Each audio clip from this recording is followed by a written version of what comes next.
Right, morning all. We're back on pulling this gearbox apart. Progress is a bit steady. Number of reasons for that. First and foremost, I work in the parcel industry, and obviously we're in peak time, fast approaching Christmas. So we've got the World Cup on, and that's causing us some absence, as you can imagine. So it's all hands to the pumps, and I've been having some late nights up there. Done a few driver assessments this week. Nobody's passed yet. So we had a guy turn up for a driving assessment with no IVs in a pair of trainers. Truck driving assessment this is. So he'd failed before he got in the truck. But I went through the process of taking him a little ride round after he'd done his walk round check. He managed to do his walk round check, stood at the near side front corner of the truck. He basically didn't move. And from that near side front corner of the truck, he could check the tread tyres and pressures and wheel nuts on the offside rear of the truck. So I was really impressed with that. We went for a little jingle around the block, and it turns out he didn't need his near side mirror either. So he's not driving for us. And I'm really surprised at the amount of people who he's the average of. So lots turn up without steel toe cap boots, lots can't use a near side mirror, and lots have no idea how to do a walk around check on a truck, and none of them are driving for me. Anyway, we've got a bit of a side project on as well, because we like a side project. I was offered a Citroën DS3, nice sporty little thing. It had been through the shall we say the hands of several dealers in the Bradford and Huddersfield area. So I think, you can sort of imagine the condition it's been in. It certainly had a bit of a whack at some point, and the lumper 3B2 and the wood screws holding the headlight and front wing in place do give that away. The engine itself has had a moron run through it, and we've got things like Stilson marks on the camshafts. The engine is the equivalent of the Mini engine, the N12 engine. It's the variable valve timing model, and there's no truth in the rumour that my mate Rich will be spreading that I only bought it to get the value for money out of my cam locking kit that I bought for the Mini. So anyway, there's a few bits here. You can see that these pistons are quite badly scored up, and it's a bit of a mess. So we're going to send that over to Sheffield, get it rebored, go for 4 new pistons, go through it, rebuild it. I actually got the car with the intention of letting my daughter have it and getting rid of the Mini, but anyway, she says she doesn't like it due to the colour, which I find a bit surprising. But we're going to colour the car Project Custard, which gives you an idea of the colour. But anyway, we need to get on with this. So we've got the PTO's covers off, we've got the oil out, and we're going to take this big inspection panel off. So as you can see here, we've got the PTO off. You'd normally have your PTO bolted on there. Normally, that would normally be the hydraulic PTO for a tipper in a tipper application, because you've got enough room for the pump. So you've got the PTO here, and then the pump portion of it would fit in here. So especially if it was like a piston type off an Edbro or something, you need that space.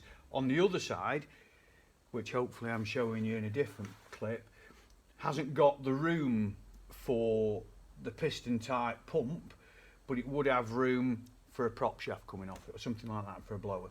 So let's give it a tappy tap and see if we can just gently prise it off. And again, this is probably the first time this has been off since it left the factory, so I'm expecting great things.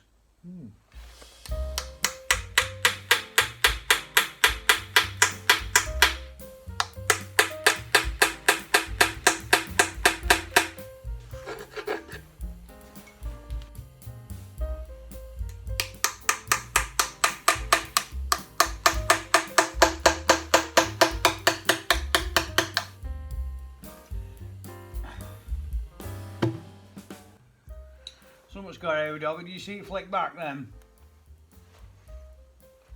can see us having to pull some studs here. Yeah, let's pull some studs. I think it'll be easier all around now. Right, I just thought I'd show you this because I don't know anybody else who's got a set like this. It's obviously snap-on. Apparently there is a difference. And basically it's a set of collets for stud extraction.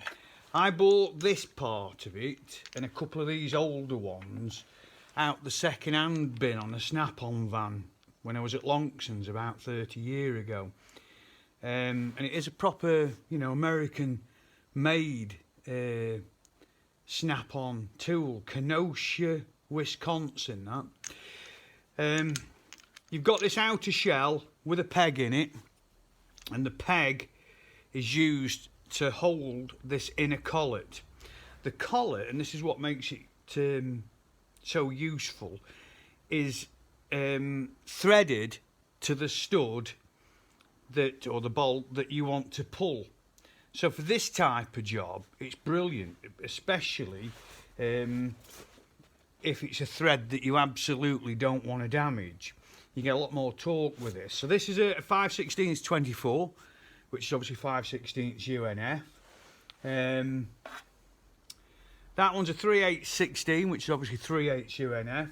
And the two most recent additions, which I was fortunate enough to get off the local snap-on man, Carlton Watson. That one is a 5/8 UNF, which we're going to need for the axle job. And this one is a 5/8 UNC, which I don't really need. But it appears Carlton doesn't know the difference between UNF and UNC. But never mind. They're about 50 quid a piece, but I think that if you can pick one up, the collets are 50 quid a piece, that is. But if you can pick one up second hand and what have you, cracking piece of kit. So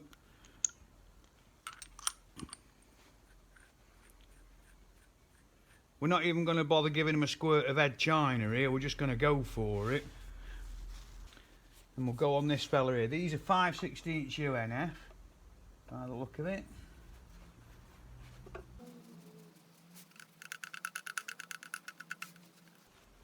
So he's nice and home. Get this out of the way, get them out of the way. Out of the way.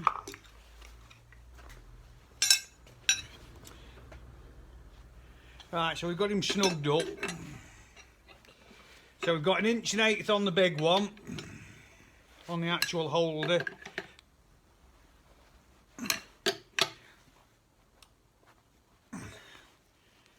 And that's a 7/8.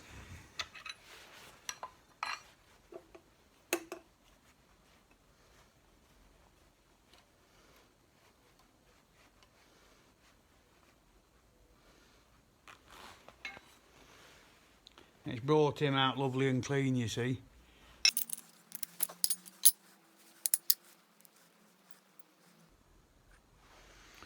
What could be better? We'll put that in the parts bar.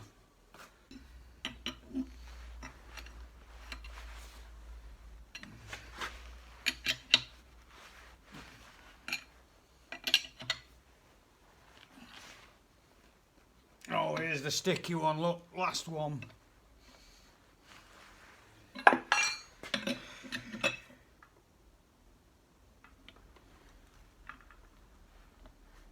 I think it's broke. It's broke off. Oh, that's made it interesting, hasn't it? We'll get it because it's broke off flush in there. So it's coming, but you can see it is just stuck over this side on that one.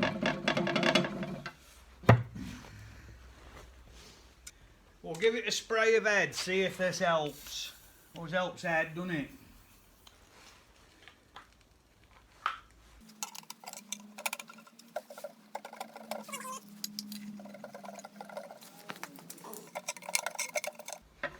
There we go. Lovely. If this bit isn't exciting you, this is not the channel for you. Look at that. Yeah, so we've got the FD part number. We've got a tide mark where that water's been. You can see where the water's been. She's been right up there, hasn't she? Paper gasket. No white silicone. You can see right through the box over there. That's where the other PTO is. Obviously, you can't see a synchro hub. It's a crash box. So let's have a look in the box at what we've actually got. So this is your main shaft, the top one, and that sends power basically from your engine right the way through to your prop shaft, going through this epicyclic. We're not going to talk about the epicyclic today. So this spins all the time that the engine, this gear spins all the time that the engine is running with the clutch engaged, and it engages onto this gear, which is the constant mesh gear for this bottom lay shaft. Chunky old thing on a Foden. Fuller did it with 2 lay shafts. Foden's did it with a singular one. That gear's looking a bit worse for wear there, isn't it, bless it? Yeah, probably explains why we're getting some hard spots in the box. I can see us having to do a bit more to this than I actually wanted to. So this gear spins all the time that allows operation of the PTO. And these gears on this shaft are fixed, and whilst they spin these gears on the main, they're not actually driving the main shaft because the main shaft gears aren't engaged. The primary gear is not connected to these main shaft gears unless it's in 4th gear. So this ring here with the fork in it, and this ring here with the slot in it and the fork are where the gears are selected.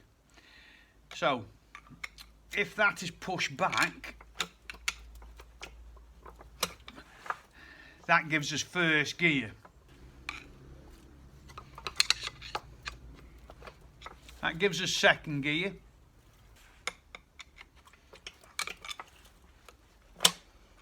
That gives us 3rd. So what's basically happening there, we've got power going through. As we lock the 3rd gear to the main shaft, it transmits the power down, through, up, and drives the main shaft. If we pull it out, you can see straight away that the gear floats again.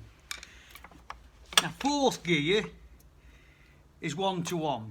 It locks that primary gear up to the shaft, and for every revolution of the engine you get 1 revolution of the prop, 1-to-1.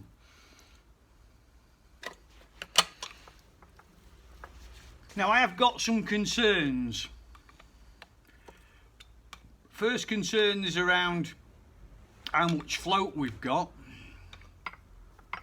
We're going to need to check how much lift we've got, because obviously if you get lift you're going to end up dropping out of gear, and obviously, as we already know, she's had a fair old dousing of water in here, and I'm a bit concerned about these teeth on this gear here. So we're going to give them a really good clean up and see if we can get her rolling over all right. I mean, there's no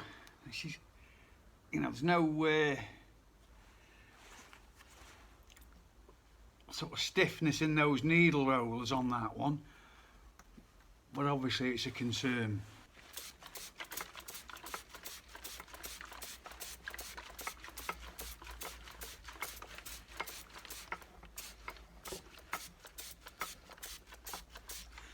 So we're just giving everything a bit of a soak down with some diesel, because I've said before, I don't know anything that don't benefit from a soak down with some diesel, and already you can see that this old girl's running a lot freer, and yeah, whilst I'm concerned we've got a bit of, you know, surface rusting or flash rusting on these, I think they'll clean up in situ. Super. Right, well, we're at the output shaft now. This is the epicyclic end. We don't know which range we're in the epicyclic, but we're about to find out. So we're just going to use this cable tie to identify that hole, and then we're going to put it through some gears, spin it over using the clutch plate, and work out which ratio we're in. Yeah, lovely. So we'll do some marking up. Right, so we've got our clutch plate marked up. So we're into first gear, as you can see, and then we've got the top of the box marked, and we've got a cable tie in that prop shaft bolt hole. Let's have a look what ratio we've got there.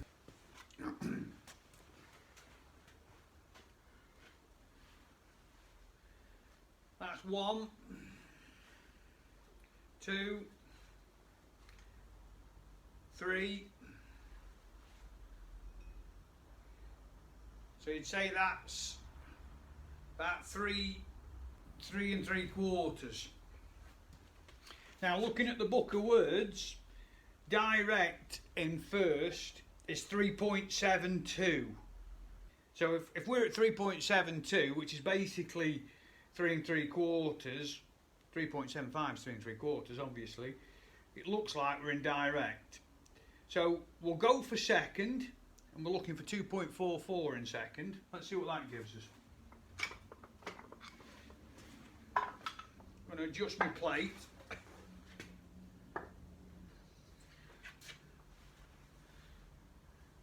So that's 1, that's 2. So as you can see here, that's the top, and we're round to here. I expected that being a bit further round, if I'm honest. I wouldn't say there we're at 2.44. Let's have a quick look again. That's 1.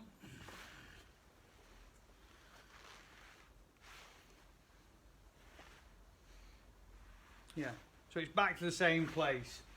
So let's go for third gear.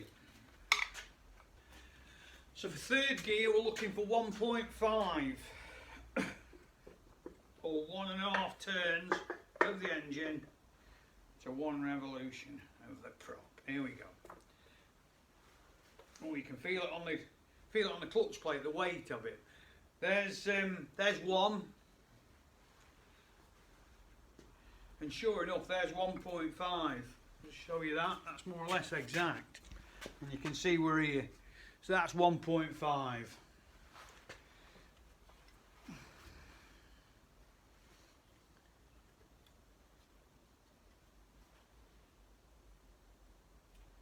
And there we are, 1.5 again, and as you can see down here, cable ties back at the top. Lovely. So we've just popped it into fourth gear. We're in direct range. What do you think the ratio will be? Here we go.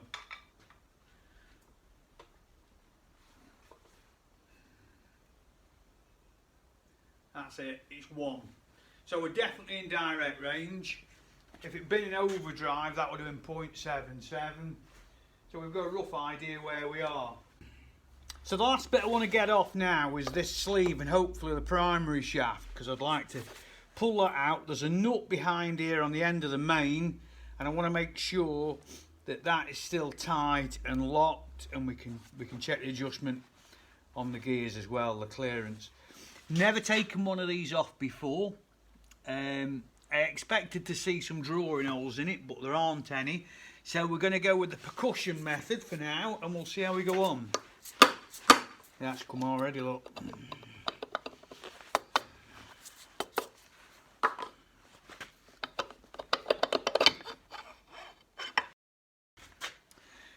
Right, so we've got a seal in there, so we're going to replace him, obviously, because we don't want oil going into his bell housing.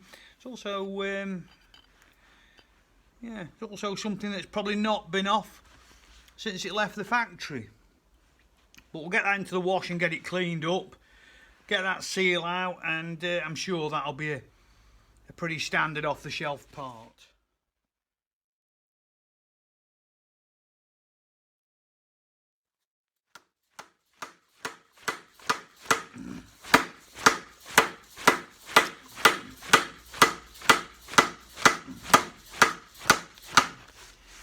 And you can see that's gently coming this way as I pull on it and give it some percussion. Let's have a quick look inside the box. Yeah, we can see that movement. Let's get a heel bar into him.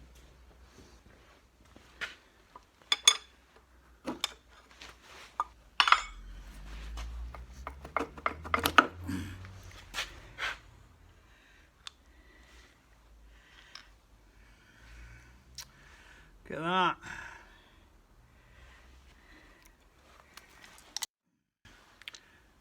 And there's the broken Allen key bolt in the end of the main, which is why I was concerned about that float.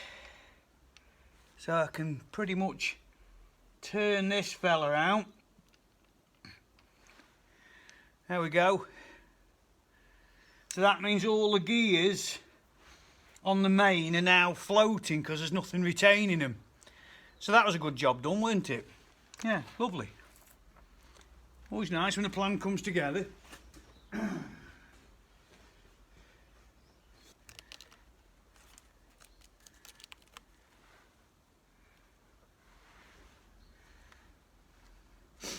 This is the bearing that rides in that housing, and obviously the washer. Note the bevel of the washer goes to the back of the bearing. Remember that for later. And if we wanted to, we could obviously pull that sliding dog off, and yeah, we could have a really lovely time in there, couldn't we?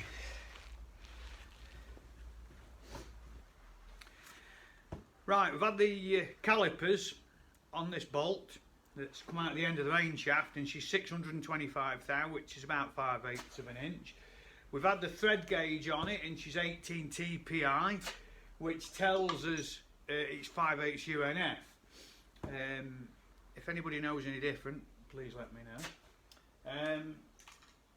I've got a 5/8 UNF tap, very reluctant to go in, and that's hardly surprising because it looks like the bolt, this is the end that goes in the shaft, looks like the bolt has been bashing in and out on that end, so we've a bit of work to do there.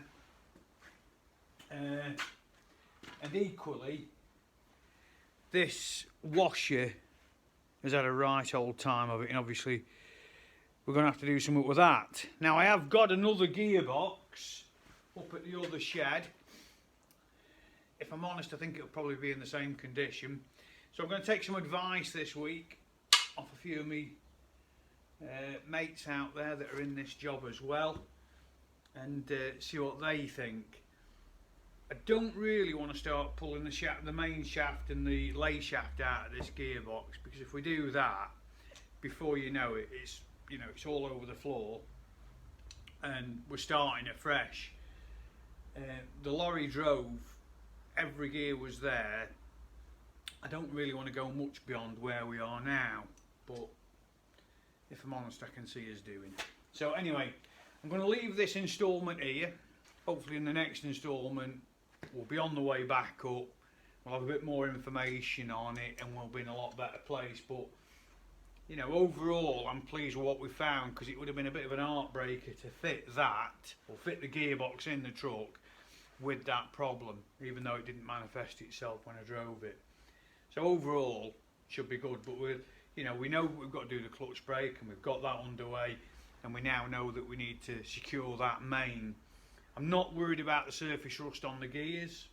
You know, she's never going to be pulling 20 ton of lime out of Tunstead again, is she? So if it get to here to Cheshire on a bit of a sunny afternoon on a Sunday, those gears will be fine. We don't need to get into anything beyond that, but obviously we do need to secure that main shaft.